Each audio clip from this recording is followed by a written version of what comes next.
Okay, hi everyone, thanks for having me today. So I'm going to quickly outline a project that we've been doing as part of the Integrative Epidemiology Unit here in the Bristol Medical School and the CRUK Integrative Cancer Epidemiology Programme, linked also with the NIHR BRC at the University of Oxford and their Better Sleep theme.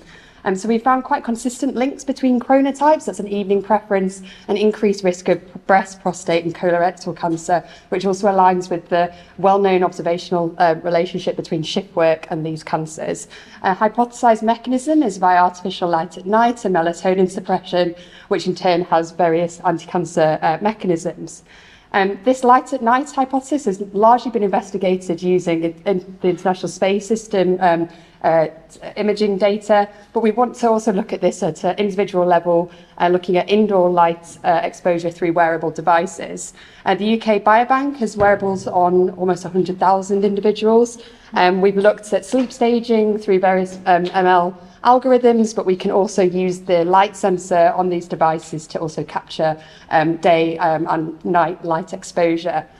While these devices are often worn kind of under clothing or under the bed sheets, we've actually been able to recover true looks from a calibration with a photometer to look at both low and high light levels. And there's quite substantial also correlation of light levels across the day, but a basic factor analysis has revealed two factors which we've been looking at to capture day and night exposure, but we're interested in other potential algorithms to look at more refined measurements.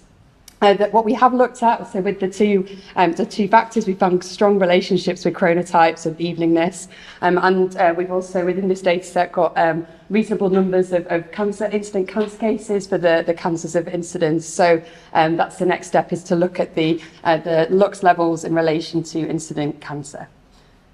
Thank you.